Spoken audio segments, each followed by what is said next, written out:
Some of them have come from other places, and they said, yeah, same where I live too. What a beautiful day yesterday, and it was really good. So what surprises me is how quick they put the town back together afterwards. When I walked to church this morning, I could hardly see, only except for where the bikes are. You know, they tidied it all up. And I was watching with the swimming there that as the final swimmer came down the final leg, there were people collecting up the buoys. And by the time the last swimmer got in, the boys were just about out of the lake. And I understand out at Repara, when the last bike comes in, the truck's there waiting to pick the stuff up, and it just follows the last person. And they're amazing how they tidy the town up. Bit of a good illustration to tell your kids about, I suppose. Well, up there on the screen is a picture of a man called Joseph, and Joseph's very, there's probably been more musicals written about anybody than this man Joseph. And no doubt some of you have seen films on Joseph, you've seen, there's musicals out on Joseph. It's a fantastic story in the Bible, and we're going to cover the story of Joseph today. It goes over 13 chapters, so I've got no way can I cover the whole story of Joseph today. So we're going to pull out 5 points, 5 what I hope are relevant things that will help us in our walk with the Lord as we walk out this door today. So that's what I'm going to cover today and in our story. At Christmas time, if we could just get that picture of that book up there now, please. At Christmas time, I was given a book titled Called to Forgive. There it is. Yep. Is that it? Yep, there it is. Called to Forgive. And it was given to me by my son and daughter-in-law. And it's a fantastic book. I read it as soon as I got it. It's a book about a church pastor in America called Anthony Thompson. Pastor Anthony Thompson's wife, Maria, was brutally murdered at Emmanuel AME Church in Charleston, along with 8 others on the 17th of June, 2015. She was leading a Bible study at that church in the early evening. And this guy came along, and it was a racially motivated hate crime against her. And the whole lot of them, I think about 2 of them survived. The rest of them were all killed, stabbed to death by this crazy. And everybody started saying, what's going to happen now? Because often when you have these racial motivated crimes, there's rioting, there's just awful devastation in the town, and sometimes even in the country. And everybody was on tenterhooks wondering what's going to happen now? What's going to happen in our town now? And an amazing thing happened. The guy who committed the crime, his first hearing was about 2 days after the crime was committed. And Anthony Thompson, I don't know if I got that quite right. There was a number of hearings, but finally he went to one of the hearings.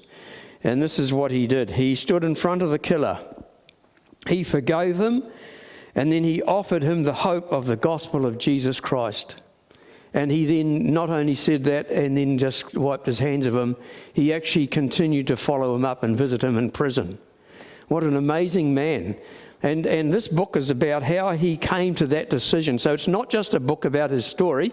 It's actually got a lot of teaching on this amazing subject of forgiveness. Should we forgive people? How do we forgive people? And what would Jesus do? Always ask yourself the question, what would Jesus do? Well, the answer's there, isn't it? Just Jesus has forgiven us.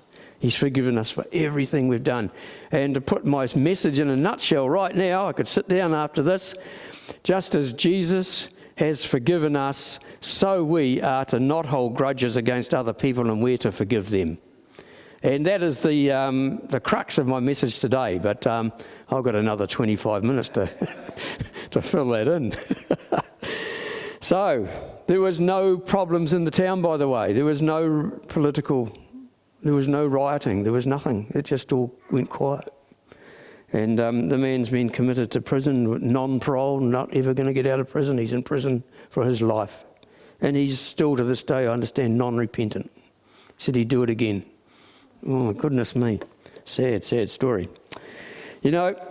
Called to forgive inspires greater understanding on how to forgive as Christ has forgiven us.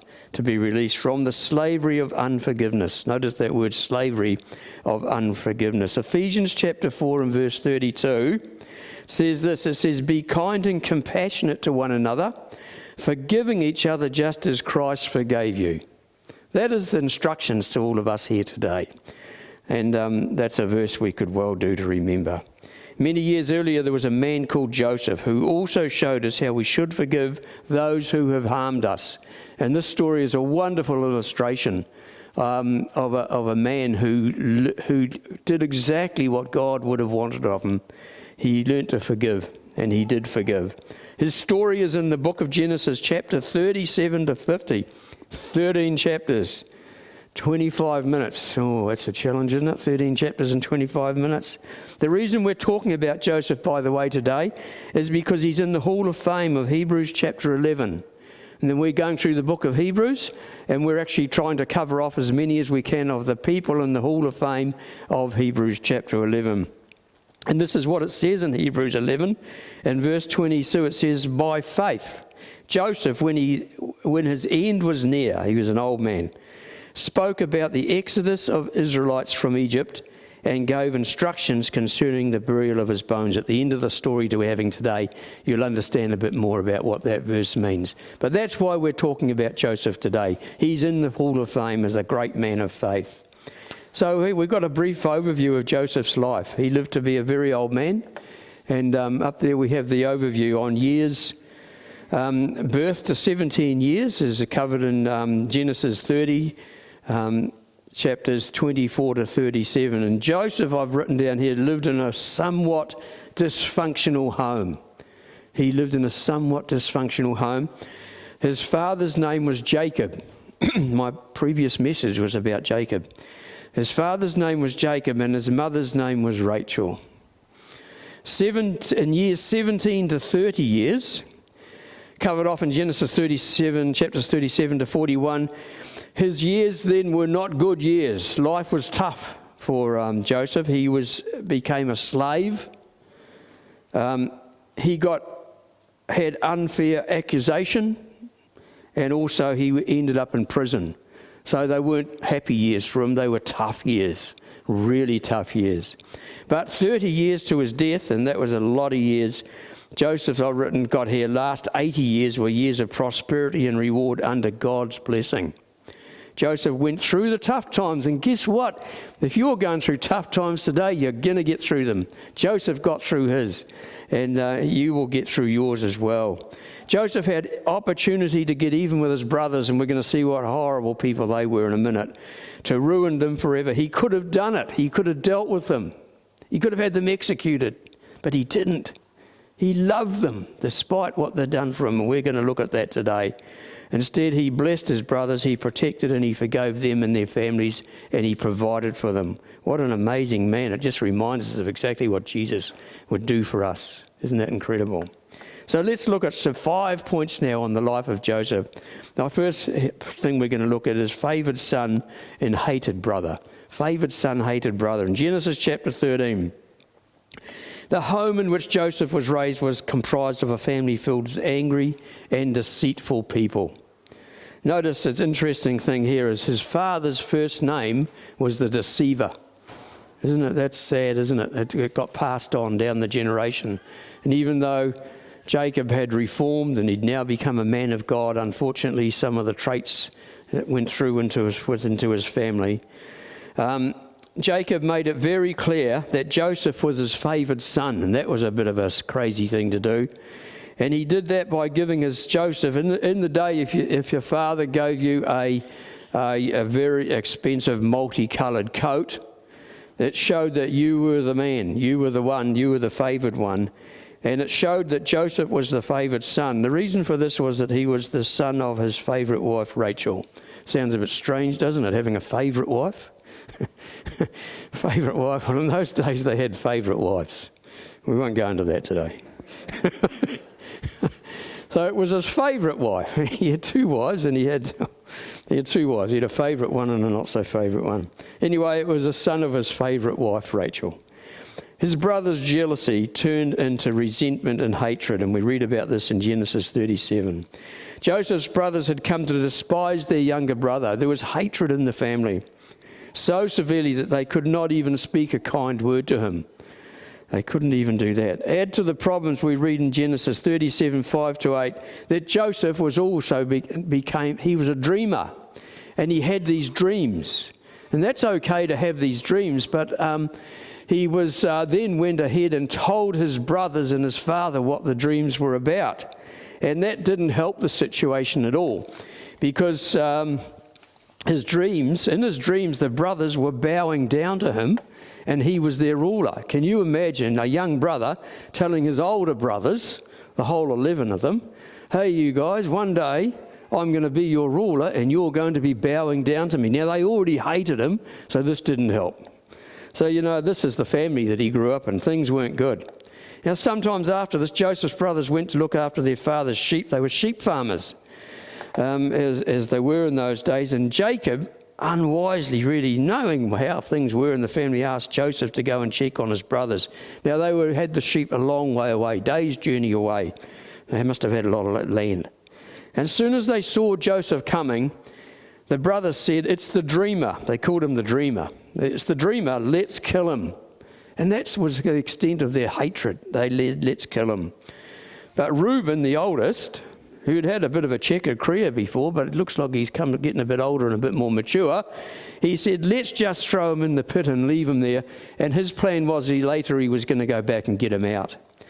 So meanwhile, Reuben was thinking that's what he wanted to do. He was going to rescue Joseph and then take him back to his father. So at least one of the brothers was starting to get some maturity.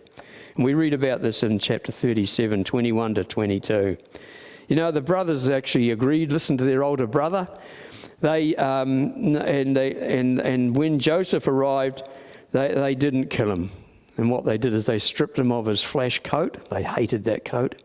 They stripped him of his flesh coat. They ripped it up. They killed an animal. They dipped it in blood, and they threw Joseph down a pit. Now, this is an amazing little thing that happens next.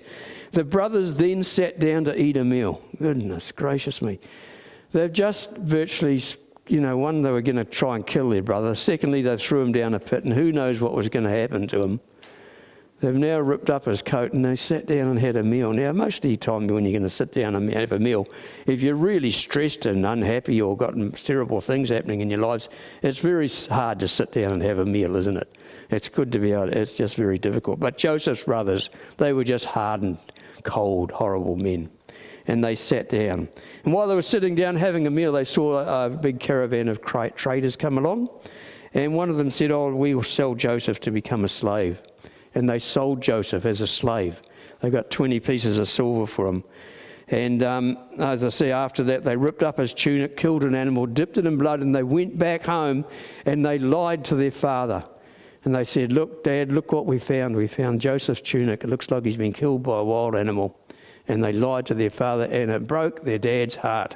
Because he was his favourite son. He loved him dearly. So that is the family, excuse me, that Joseph grew up in. Quite amazing. Bad.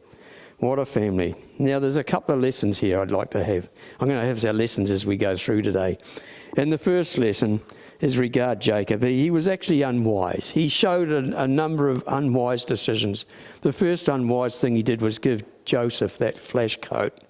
That was an unwise thing to do. It did not help in the family. When we live in a family, the policy we need to have is you've got to do what's the good for the majority of the people. And that goes in a church too, by the way. You've got to do what's going to be the best for the majority of the people. And Jacob didn't do that. He didn't do that, and it cost them badly. He gave him the special coat, and also he sent Joseph out there to check on his brothers.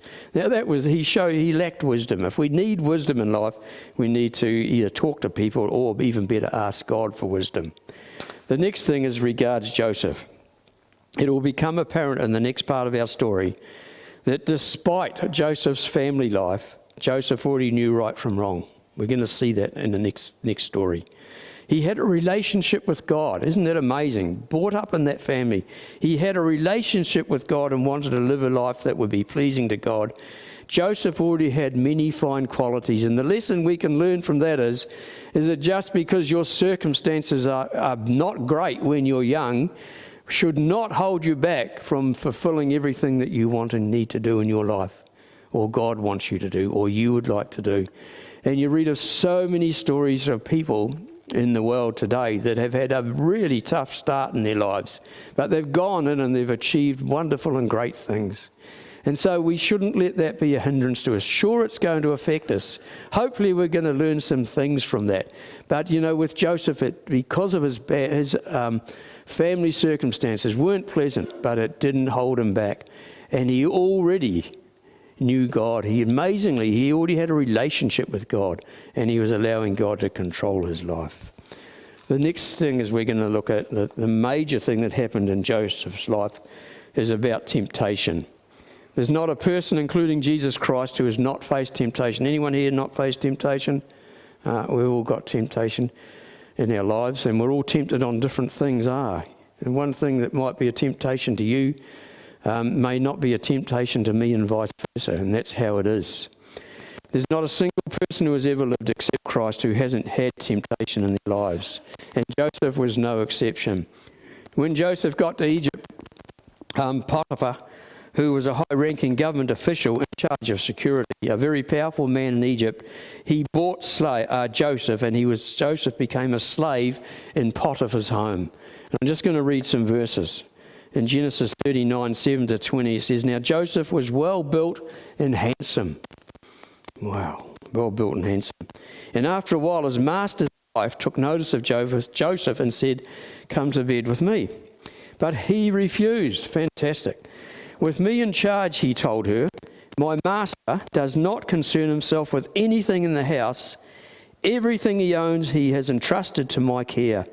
No one is greater than his house than I am. My master has withheld nothing from me except you, because you are his wife." And listen to this verse. This is amazing from this young man, probably in his late teens. "How then could I do such a wicked thing and sin against God?" And though she spoke to Joseph day after day, he refused to go to bed with her or even be with her. He set us some good examples on how to face temptation in our life. Imagine this is a very, very difficult situation for Joseph.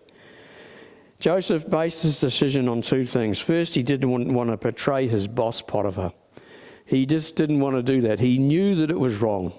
He didn't want to let his boss down. He didn't want to betray the trust that Potiphar had placed into him. So he made the decision not to comply with Potiphar's wife. Second thing, Joseph knew that God would not approve of what Potiphar's wife was proposing to him. So here's this young man in his late teens, come from what we call possibly a dysfunctional home, was strong enough and had a relationship with God to make those decisions. He was wise. He knew right from wrong. He knew what God would want to do. And he knew that if you're an employee, you should do everything you can to honour and to support your employer. We read Joseph ran out of the house. He didn't hang around. He ran out of the house. That caused him some trouble too. When we're facing temptation, we need to run away from temptation. You notice when Joseph ran away from Potiphar's wife, she grabbed his coat and it ripped. And I read one little thing, and it's not a very good joke, but that's the second time he lost his coat. What a poor joke. Sorry, that's the second time he's lost his coat. We need to keep away as much as possible from the areas that are likely to tempt us, and do what we can to reduce the likelihood of being tempted in the area which you have a weakness for.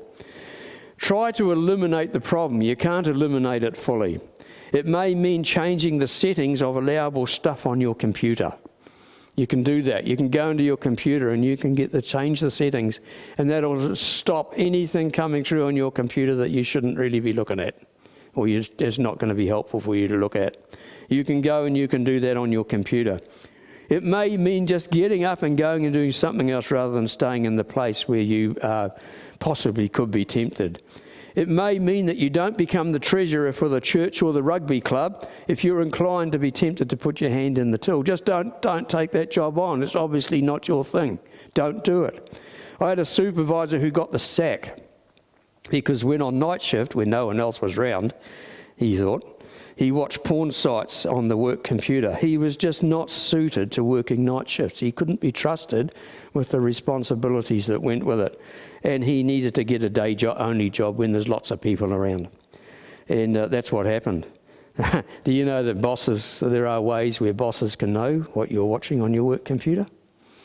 With the last place I worked at, the boss actually at one of our staff meetings, he says, "Rightio guys," he says, you guys, and then all the people, guys and girls in our office, he says, "I can tell you what you're spending your time on watching your computer." And it might not have been pornography or bad stuff, but it was not anything to do with work, that's for sure.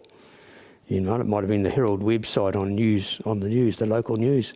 But you know, there are bosses can do that now. They can get their computer provider to provide a program that will tell you what your staff are spending their time watching on the computer. Anyway, so what I want to say about temptation today is notice what a wonderful job that Joseph did handling it. And we need to recognise our weaknesses and make a plan to deal with them and ask God to give us what it takes to be an overcomer. And that is what we need to be doing. The next thing that happened to Joseph, and this is interesting, when the master heard the story of his wife, told him, saying, "This is how your slave treated me," he burned with anger. Joseph's master, we're in 39, Genesis 39, 19 to 22. Joseph's master took him and put him in prison, the place where the king's prisoners were confined. Interesting point this, he only ended up in prison. Potiphar was such a powerful man, actually in charge of the prisons, he's in charge of security. He could have had Joseph executed right there on the spot. And a lot of the commentators say this, that perhaps Potiphar knew a little bit more than is written down in the Bible. Perhaps he knew about his wife. And anyway, the fact that Joseph ended up in prison and not executed is actually quite amazing. Joseph's master took him and put him in prison, the place where the king's prisoners were confined. But while Joseph was there in prison, the Lord was with him. Fantastic. Joseph was going through a lousy time in his life, and guess what? The Lord was with him. And if you're going through a lousy and a hard time in your life, the Lord will be with you as well. Let's be encouraged. The Lord was with him. He showed him kindness and granted him favour in the eyes of the prison warden. So the warden put Joseph in charge of all those held in the prison, and he was made responsible for all that was done. The warden paid no attention to anything under Joseph's care because the Lord was with Joseph and gave him success in whatever he did. He was very successful in Potiphar's house. He was the Potiphar just left him to run the house. Now he's gone to prison, and I don't know how they ran the prison, but he's now in charge of the thing. Well, you know what? Joseph, with God's help, did well in prison and got promoted. I don't know how you do that these days. 2 of Pharaoh's servants ended up in prison and had dreams. One was the baker and one was the cupbearer. The cupbearer got executed. The baker got his job back. And that's an important part of our story later on. Joseph also, those 2 guys, the baker and the cupbearer, had dreams in the prison. And Joseph was able to interpret those dreams, and he interpreted them correctly. And one of the interpretations for the baker was a good interpretation. You're going to get your job back. And the baker got the chop. The baker got the chop. The cupbearer got the tick. And he got his job back. I don't know what the baker did. That's a bit scary, isn't it? Perhaps the scones weren't too good. Don't know, but it cost him. And Joseph, known as the dream, correctly interpreted those dreams. The next heading we've got in our little talk today is he was remembered and promoted. Joseph didn't stay in prison much longer. A couple more years actually to go after this. One day Pharaoh had a dream, and the word got through to Pharaoh via his cupbearer, who was now back in his job, said that he knew a guy who could interpret dreams, because none of Pharaoh was the top man, he was the king. None of Pharaoh's wise men could interpret his dream. So anyway, the next thing we have is Joseph is sent for because the cupbearer finally remembered the good term he did him. And Joseph went, and they had to spruce him up, give him a shower and a shave, and find some new clothes for him, and give him a haircut. And he went and he went to Pharaoh, and Pharaoh told him the dreams, and Joseph interpreted the dreams. And the interpretation for the dream was there's going to be 7 years of great crops, and then there's going to be 7 years of famine. And what happened was, the Pharaoh said, well, I'm going to need a really smart and wise guy. This is almost unbelievable, but this is what happened. But Joseph, because he was considered smart and wise by Pharaoh, got the top job. And he became what we would call today the Prime Minister of the country. And so he's gone from being in prison to being the Prime Minister of the country. It's quite an interesting story, isn't it? Joseph was with God. Now, God was with Joseph during the difficult time. And God will be with us during any difficult times that we face in our lives.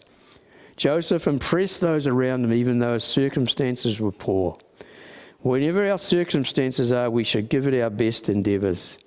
And, if anybody was stuck in a depressing, hopeless situation, it was Joseph, wasn't it? But, he didn't sit around and mope. He didn't sit around and complain. He didn't sit around and cause problems for everyone. Obviously, because he got promoted. He thrived in prison because God was with him and he had a God attitude. And that was, let's get on with it. Let's accept the circumstances that I've got. Only if he had to accept that he couldn't change his circumstances. He was powerless. But you know what? He made the most of those circumstances and he got on with it and he represented God well. And that is what God wants us to do. He will be with us in our circumstances, but God wants us to accept it, especially accept the things that we can't change, and get on with it. And that's what Joseph did, and that's what God wants us to do today. So I hope that's encouraging. Whatever our circumstances are, we should give it our best endeavours. My final section today is called When Dreams Come True. 6 minutes. When Dreams Come True. We have to rattle through this. The next part of our story is when Joseph meets his brothers when they come to Egypt to buy food. See, now we're into the 7 years. There was the 7 years of heaps of food. Now we've got the 7 years of famine. And it was not only in Egypt, it was in the land of Canaan where Joseph's family still lived. It's 20 years since his brothers had threatened Joseph's life and sold him to be a slave. That's a long time, isn't it? 20 years. The last 2 jobs I worked at, lasted 18 years in both of them. Couldn't get past 18. 18 years. So that was a long time in both of those jobs. And it's 2 years more than that, so it's a long time. So we now see that Joseph is the Prime Minister. He's done an amazing thing for the country. During the 7 years of plenty, he stored away the food. He bought the land out. He bought the farmers out. He did so much that he put the country in a place where they had as much food as they needed for the 7 years of famine. He really used his smarts. And in the trend, so finally Jacob and his family, his brothers, they ran out of food and they knew there was food in Egypt. So down trudged the brothers to come down and get food. And that is the next part of our story. And Genesis 42 is about when Joseph's brothers go to Egypt for the first time to buy food because there's none in Canaan. Verse 6 tells us when they met for the first time and how they fulfilled Joseph's dream. And what happened is when the brothers turned up and they stood in front of the Prime Minister, guess what they did? They bowed down before him. They bowed down before him. So that's why the heading of this little section is When Dreams Come True. So the dream that Joseph had made and told his brothers about 20 years had come true, exactly true. And there's 2 more times, incidences where they do it again. They got food and they returned home. They knew nothing. Joseph recognised them. Joseph hadn't identified himself. But Joseph recognised them and he actually set in place some tests for them. We haven't got time to go into that day.